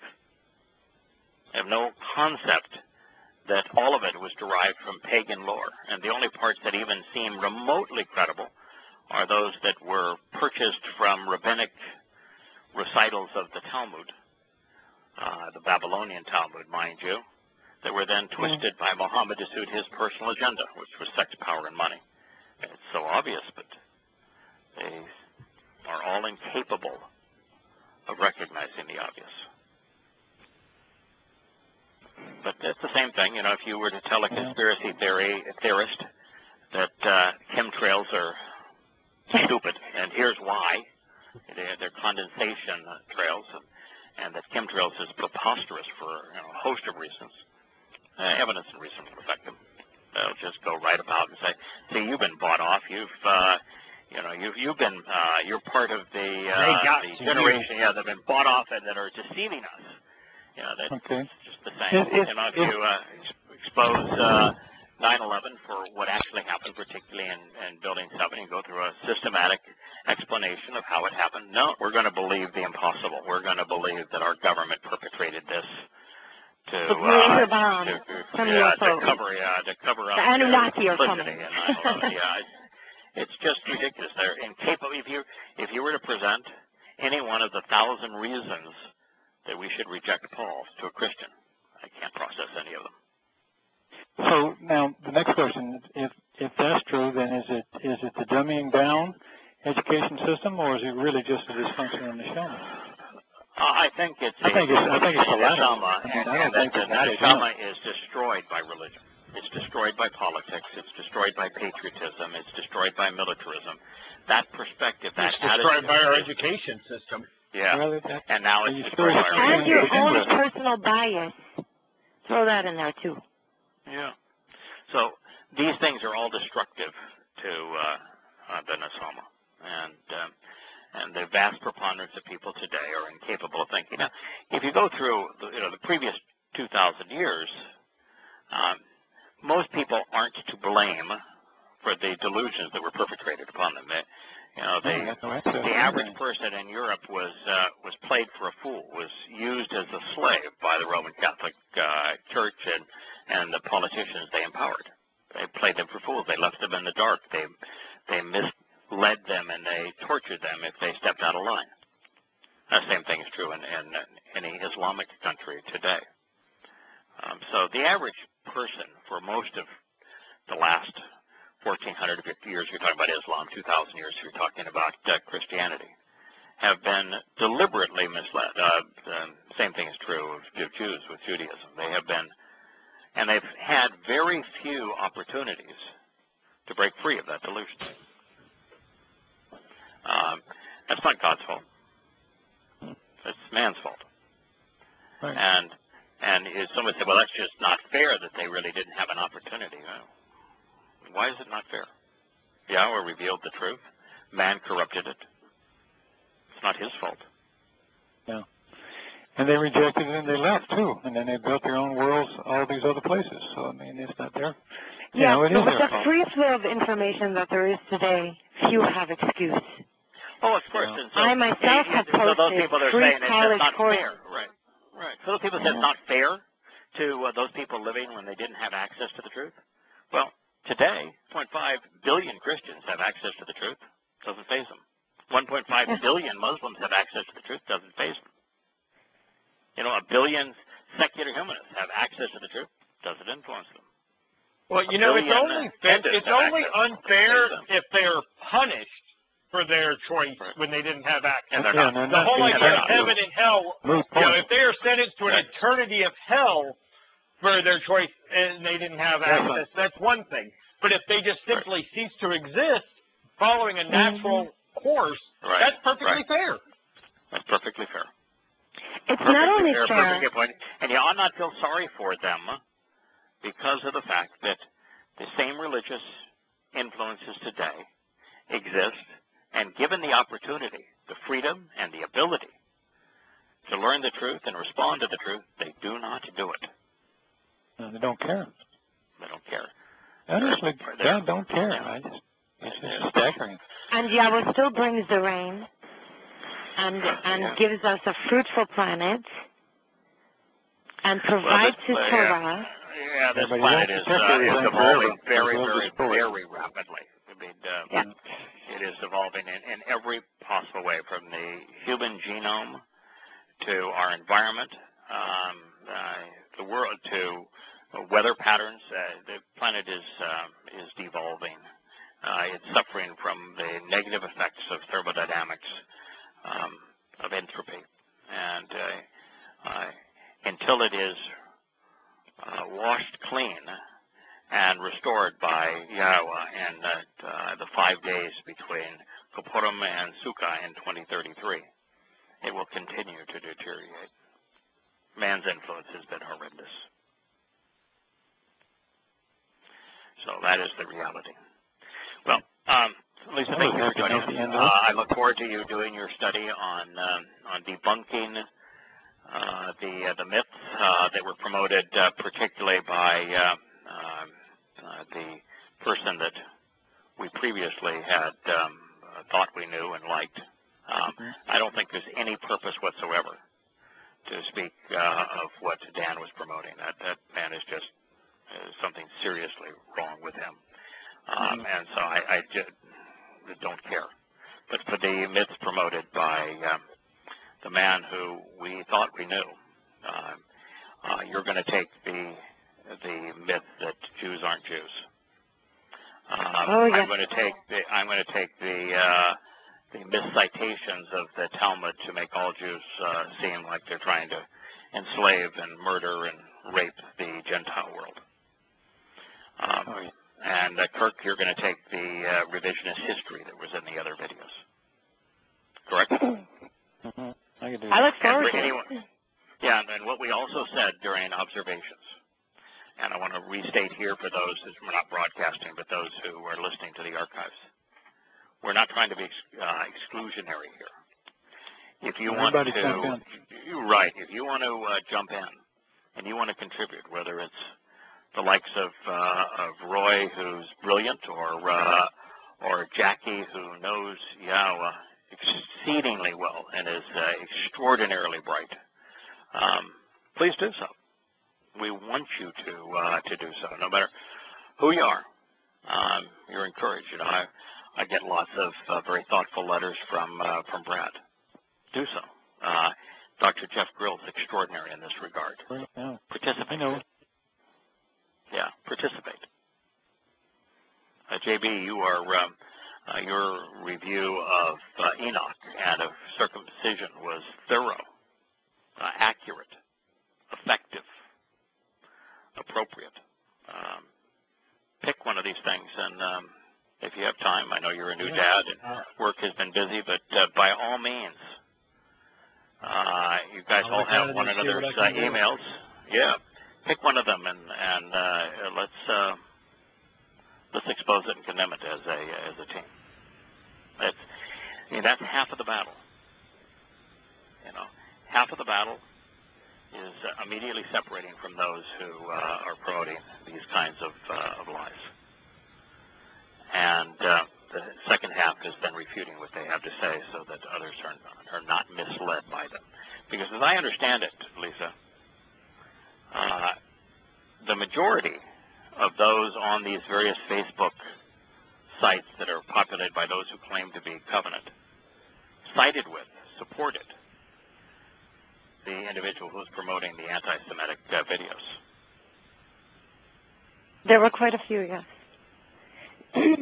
Staggering. In their defense, when someone's using something I call word salad, mixing things around and being very confusing and clever at it, right, you really need to understand what is a logical fallacy and what are the general parameters of debating a topic.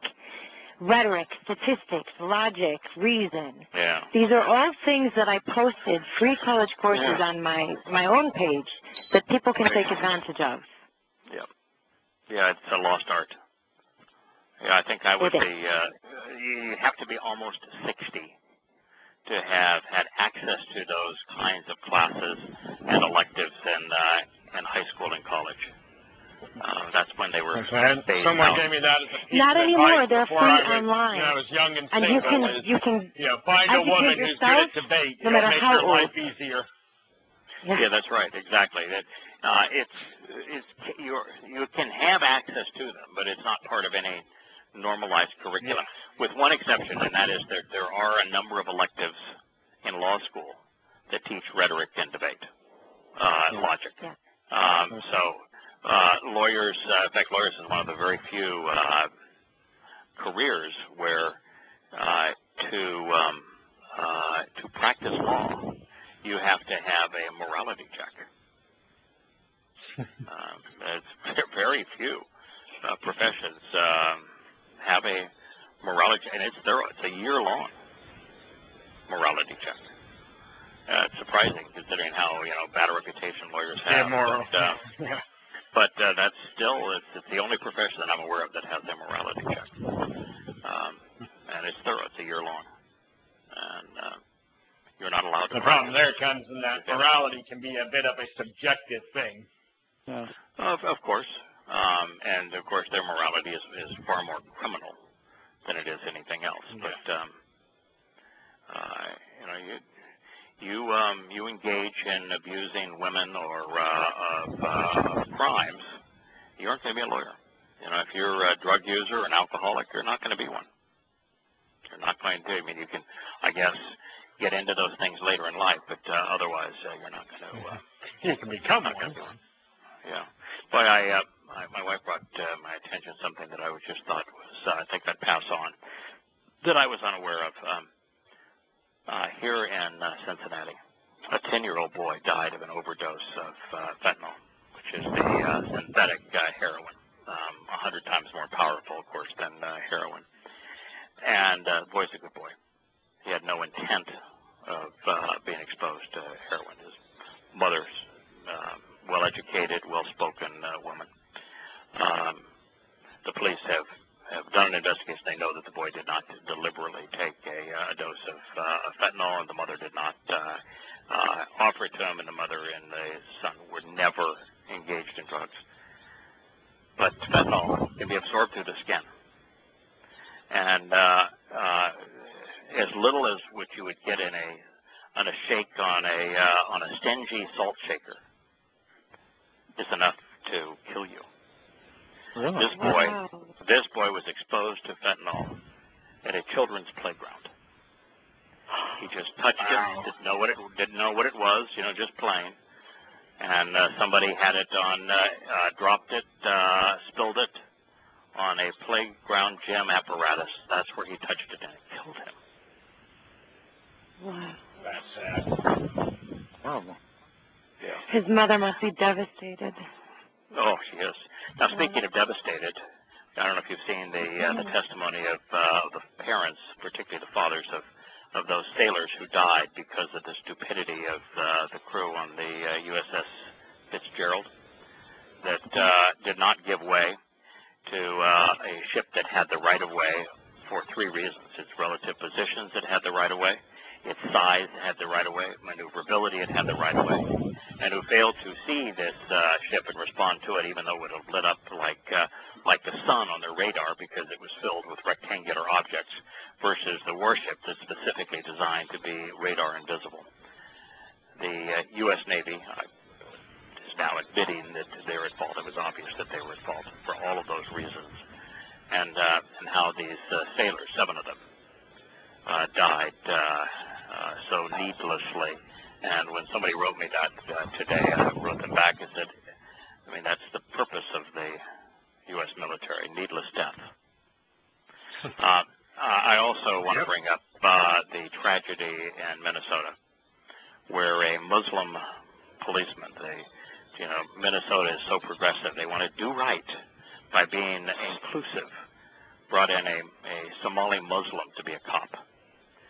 And sitting in the passenger seat, a woman who had called 911 twice because she heard of a woman being raped outside of her apartment, walked in her pajamas to the police, who she had called twice through 911. And the Muslim in the passenger seat drew his gun, shot directly in front of the other officer, shot the woman and killed her. There's something dreadfully wrong with the police in this country. Who shot the woman in her pajamas, the one who called? That's incredible. Yeah, he did. Shot her in her pajamas. Yeah, in her pajamas. Yeah, of course, unarmed. The only device she had was her phone, because she was using it to call 911. She walks up to the car, begins a conversation with the driver, who's a cop, and this Muslim sitting in the right seat, shoots her and kills her. Stunning. Yeah, we have a serious problem in this country with our police. So many issues in the country.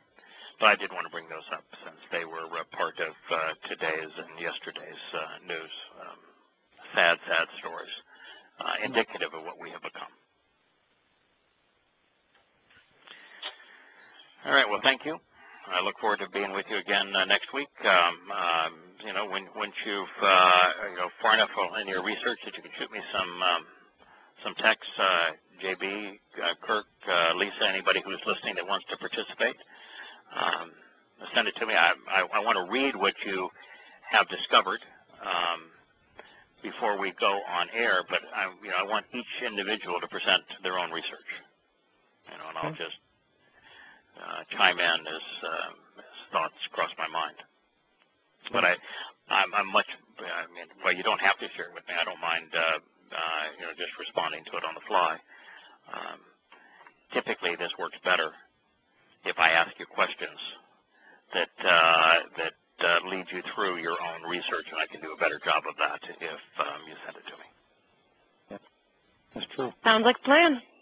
Okay. Yes, we'll do exactly what we did with Kirk with your presentation of the Exodus, as it was verified by Egyptian witnesses, and then the influence of the Amalekites.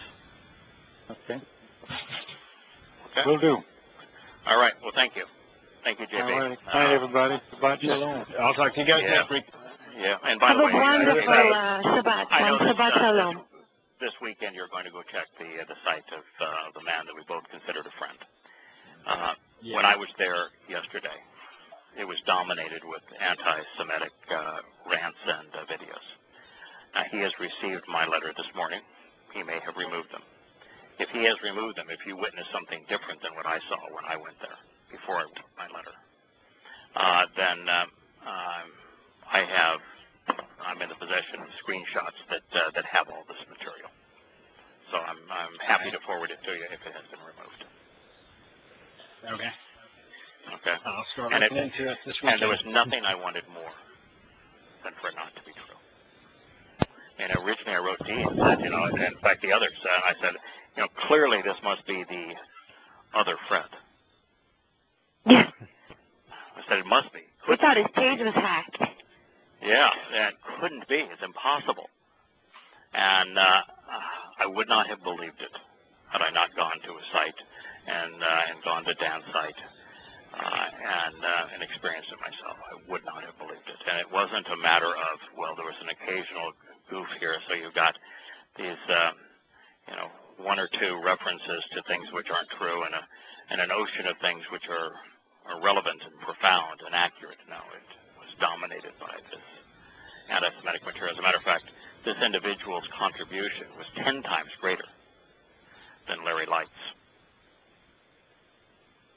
10 times greater.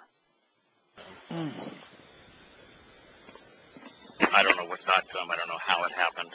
I don't know if he's always been a racist and just hit it well, or somebody influenced him and he went off on a tangent. I don't know. But he is what he writes, and I'm not going down that path again. No.